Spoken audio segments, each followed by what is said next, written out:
Welcome to the program today. Mondo Gonzalez here in studio with Bill Salus, and we are going to be sharing with you a Middle East update which you are not going to want to miss, so stick around.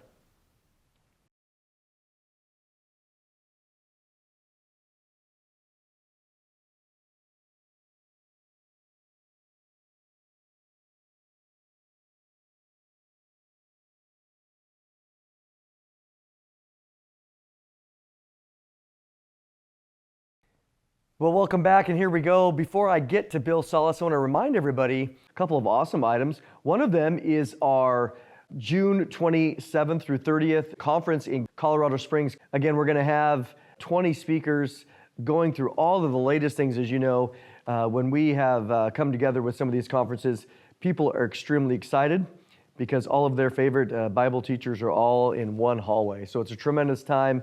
Again, there's a lot going on prophetically, and we certainly want to keep everybody informed.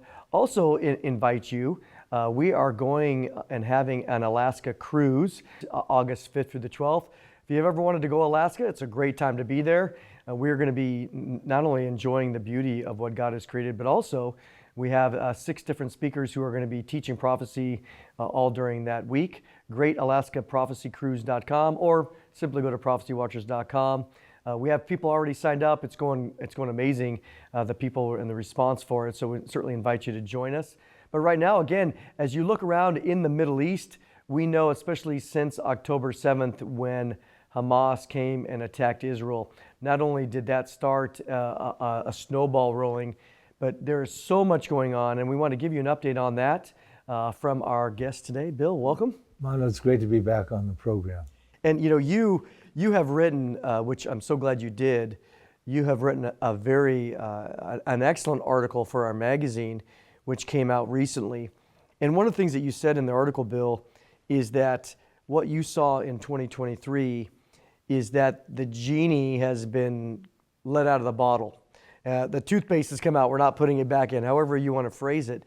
So kind of give us a summary of what you've seen in 2023, all the way up to what we saw in October. Yeah, really, October 7th was the game changer, in my estimation.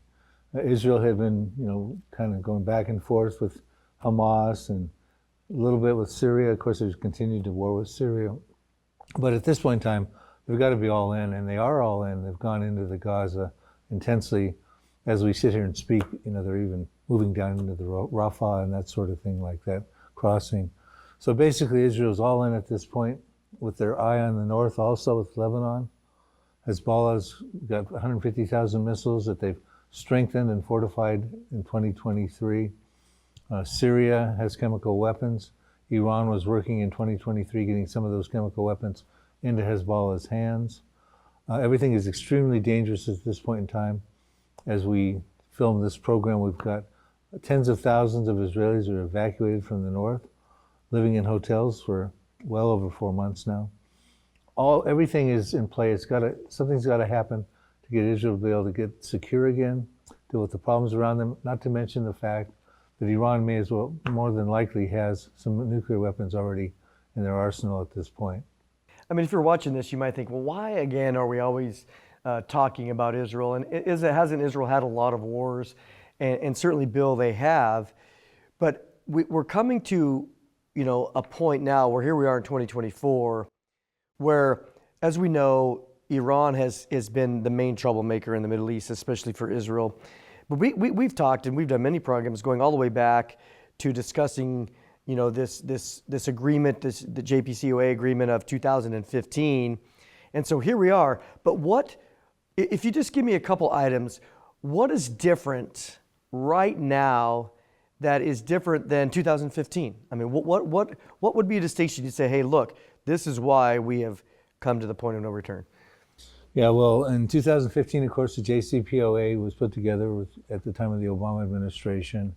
Iran had set limits on the nuclear enrichment capabilities. Of course, in May of 2018, Donald Trump was president, and he withdrew from that agreement. Back around September of October of 2023, Iran stopped allowing the inspectors to come in from the IAEA. At this point in time now, we have no idea how far along they progressed, but shortly after stopping them from coming forward and inspecting, we found out around November of 2023 that they had enriched uranium up 22 times the amount that was allowed with the JCPOA. And roughly at this point in time, most of that is enriched up to 60% purity, which means there's a stone's throw away from having a nuclear weapon. And when they stopped the IAEA from doing inspections, reports were saying they were just 2 weeks away from back then in September from having enough fissile material to build nuclear weapons at that point. So we think at presently they could literally have 3 to 5 explosive-ready nuclear weapons. Yeah, and certainly what we've seen over the past several years is this consolidation of Iran's proxies. But you see what happened on October 7th. It's almost as if, and I read several reports of this, that you had this conspiracy of agreement. Okay, we're going to all go in together. Iran's all the proxies were going to go in at once, and really try to overwhelm Israel. And certainly we know that Hamas went in and they overwhelmed Israel, at least for a short period of time, and of course all the trouble and the murderous terrorist spree. But the other hand is, it seems that one of the reports was that Hamas wanted the glory for themselves, and they went too fast, and they preempted the rest of the group. I mean, I don't know whether that's true or not, but what happened there? Talk about Israel's recognition of realizing, oh, we can't just do a minor response here. We have to take them out.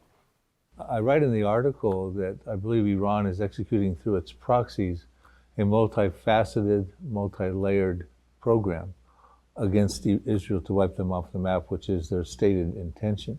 The question arises, when will the other layers come forward? We see that Hezbollah is involved. They've lobbed several thousand missiles into Israel since October 7th into the northern part of Israel. Of course, Israel's evacuated tens of thousands of Israelis living in hotels presently. The Houthis have been trying to stop commerce and ships going through the Red Sea. Syria has been sort of laying on the sideline at this point in time, although Israel is still bombing there. Lots of bombings. Trying to make sure that weapons do not continue to supply from Iran through Syria into Hezbollah's hands. But at some point, it's very likely that Israel's going to have to deal with Hezbollah, Syria on a much larger level, and Iran too. The question is, about Hezbollah, why are they simply not using all their precision-guided advanced missiles at this point? And I write in the article, Mondo, if I can, I believe there's 5 reasons we should think about. Basically, one of the things that with using Hezbollah, just pinpricking with their strikes, a lot of these missiles are falling indiscriminately in the fields. Some are being picked up by the Iron Dome, but some of them have caused serious casualties and forced the evacuations of tens of thousands of residents, like we said. One of the things that's being accomplished right now is the Israeli Defense Forces are being spread thin as they're diverting troops down into the Gaza, so they can't have so many on the northern border of Lebanon. Of course, there are quite a few troops up on the northern border engaged in war. They are in war with Hezbollah, not on the level that I think they're going to be here shortly. Number 2, it's depleting some of Israel's missile defense systems, Iron Dome, etc., like that. Gives Hezbollah more of an opportunity when they want to go full throttle to have less missile defense systems to prevent that. 3, it's creating danger, chaos, and hysteria among the civilians living in northern Israel, which is causing them to leave, rendering them useless should they become non-combatants. In other words, if there's a ground war going house to house, they're not there to fight alongside to protect their houses, their interests. Makes them a refugee burden on Israel in general. And of course, all tourism is gone. It's out the window in general in Israel, but especially in the north, so it's affecting the economy. The other thing, too, that we're watching even on a much larger level now, involving the international community, not just the Muslims, Arab states, which says provides more time for the international community and the Muslim nations within it to further unite in a propaganda media war. We'll talk about that and maybe spend a moment on that. And then lastly, it gives Iran more time to arm their hypersonic ballistic missiles with nuclear weapons that are explicitly intended to wipe the Jewish state off of the map. And last year, in 2023, they came out with a hypersonic ballistic missile that can get to Israel in 400 seconds, which is 6.66 minutes. It travels 5 times the speed of sound and can carry a nuclear warhead. Imagine that less than Yep. less than 7 seconds, they could have this blow up in a nuclear weapon in Israel. One of the things that we're doing here, again, is covering Bill's article that he wrote in the magazine, which is tremendous. And if you don't get our magazine, I encourage you to do that, because these are the types of articles that will continue to keep you informed. So we're going to take a little break. You can see how to get the magazine. And we're, again, lots of writers that speak and contribute to the magazine. So take a listen. In case you haven't noticed, the whole world is spinning out of control. But we are not surprised, because many of the things taking place were prophesied in the Bible thousands of years ago. That's why we want to offer you a very special subscription to our magazine, The Prophecy Watcher, that will keep you on the cutting edge of Bible prophecy. Stay informed on prophetic world events. Follow the nuclear threats from Russia and Iran, China's march to world domination, the likelihood of another global pandemic, the rise of artificial intelligence and transhumanism, war in the Middle East, the UFO phenomenon, and the latest technology preparing the world for the mark of the beast. With your gift of $50 or more to support the worldwide outreach of Prophecy Watchers, you will receive 12 issues of the magazine in either print or digital format. You will also receive 10 bonus DVDs that feature in-depth teaching on the ancient book of Enoch, heaven and the New Jerusalem, the biblical case for the rapture, a look at how God put the gospel in the stars, what really happened at the Tower of Babel, and Ezekiel's prophecy on the battle of Gog and Magog. This special offer is available anywhere in the United States with free shipping included. Don't wait. Pick up the phone right now and call the toll-free number on your screen, or visit us at prophecywatchers.tv. Stand with us today and help us take the message of Christ's soon return to the whole world. Well, welcome back. And before the break, Bill, we were discussing the nature of 2023 and how you had this, kind of tit for tat all the way through the year, and then October 7th happened. And Israel had to respond. This wasn't just some minor incursion. This was a massive murdering spree. And then they made the commitment not only just to go in there for a little bit, but we have to completely eliminate Hamas from existence, every last one of them. They no longer can be in control. And so they began this, as we know, this operation to completely remove. But now, this is going to shape the scenario, because for doing that, every day, it's 120 days, 130 days, however long it's been, every day we see the propaganda machine of all of the surrounding nations, the world, the United Nations, even the United States getting sucked up into it. But now the world of public opinion is coming against Israel for doing what they need to do. Talk about how that's going to shape the rest of what we anticipate for the coming times. Well, that's working toward Iran and its proxies' favor. It's one of the reasons Iran can still let them sort of sit on the sidelines, Hezbollah and Syria, and the Houthis still get them involved. But as long as Hamas can still be the victim in the eye of the international community, it works towards a propaganda war, which enables Iran, of course, to get more nuclear weapons in their arsenal and that sort of thing. But I think at this point, as we go forward looking into the new year, since we do believe the genie is out of the bottle in the Middle East, we could be looking at prophecies setting up to find fulfillment, maybe even in 2024, Mondo. Yeah, so I mean, what we want to do now is, I hope you got your Bibles out, because again, we're here to teach the Bible. And so let's talk about the potential scenarios. We have, again, as we mentioned, the players, Egypt in the south, we got Hezbollah in the north, Syria in the northeast, even Jordan to the east, and of course the Palestinians in the West Bank still.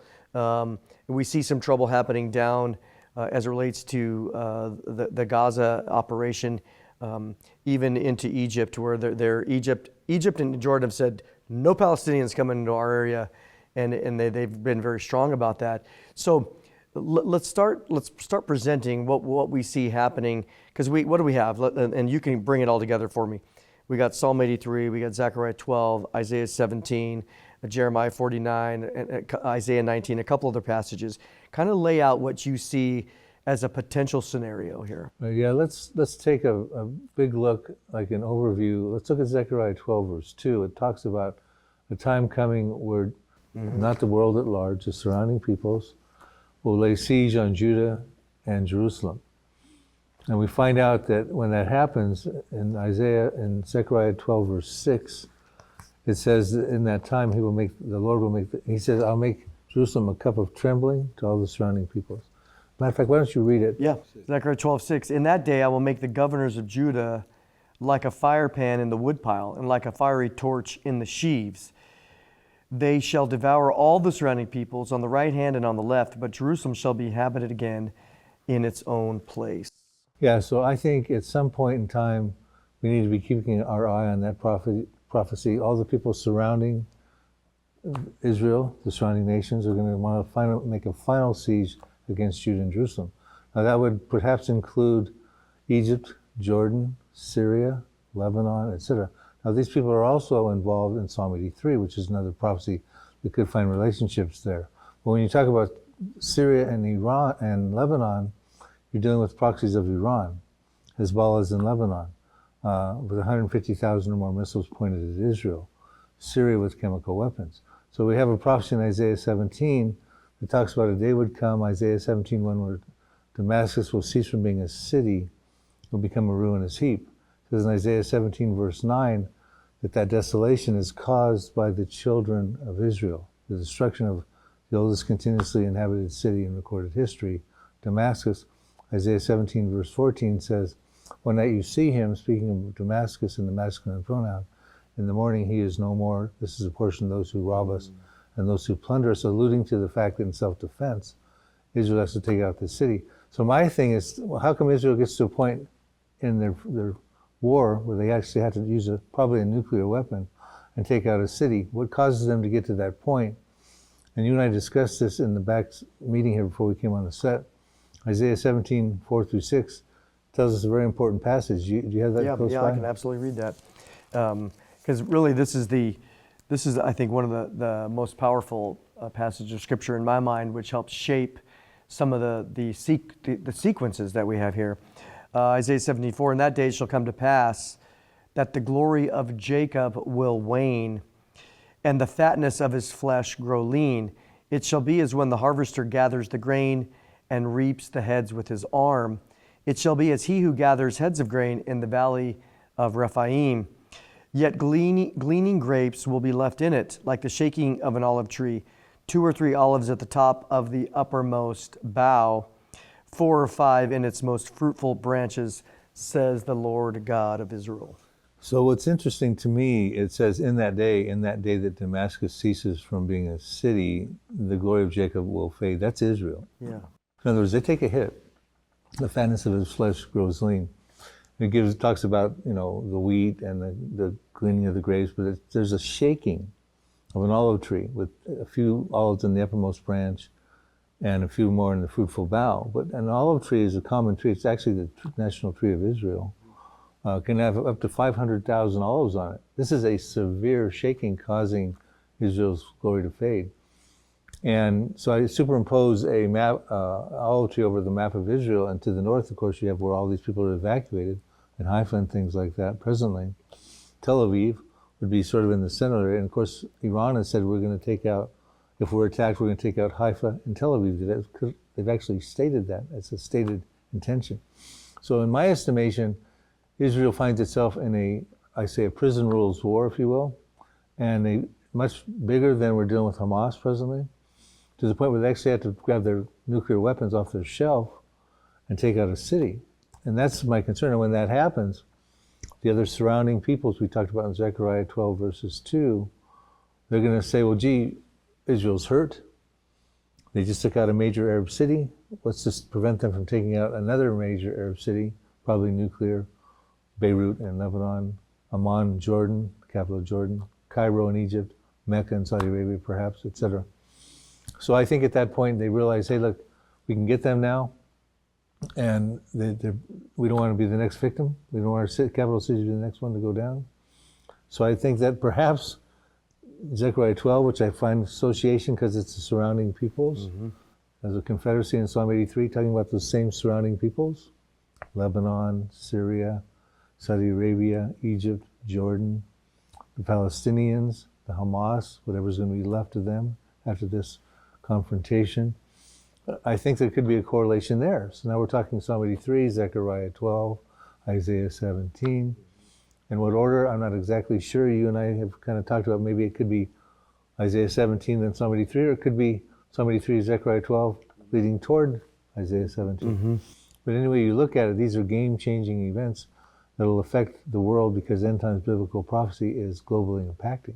You know, as we think about this, we might ask the question, well, again, why do I even need to know about this? Well, the fact of the matter is that God has put these things in his text, and here we are watching them set the stage and be ready to be unfolded, which again reveals to us that we're living at the end of the age and we need to be ready at all times for the Lord's return. It also helps us to understand that God is 100% absolutely in control. And he allows these things, he's predicted these things in order ultimately to bring, again, and to get the world to come to a place of repentance so that they can come to know salvation. And so as we think about that, Bill has written a lot about this. I encourage you to be active on his website, prophecydepotministries.com. But we're going to take a little break here where you can see how to, again, to stay informed. And again, with the goal is not just to have the knowledge for yourself, but to be persuaded that it is true so that we can evangelize and share the truth with those whom we love, who we want to see rescued prior to the tribulation. So take a listen.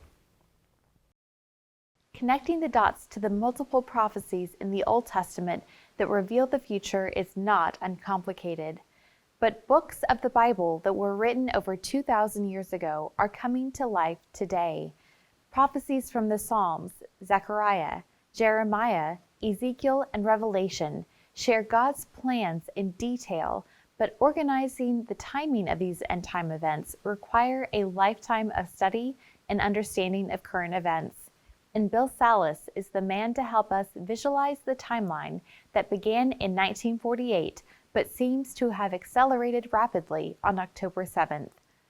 Events have escalated in the last 5 months, and Israel is fighting battles on all sides from multiple enemies. The Bible tells us that all nations of the world will turn against Israel in the last days. And just recently, we've seen our own country attempt to remove Prime Minister Netanyahu from office, declare a unilateral ceasefire without Israel's participation, and limit the military help we provide to Israel. This cannot bode well for America's future. What fulfilled prophecy will happen next? An attack from Iran prophesied by Jeremiah? The destruction of Damascus from Isaiah's writings? The Russian and Iranian attack on Israel from Ezekiel 38? Leave it to Bill to paint a roadmap for us, taking us from October 7th all the way to Armageddon. He details his studies in both the Bill Salus book or the Bill Salus DVD collections. You have a choice of his books or his corresponding DVDs.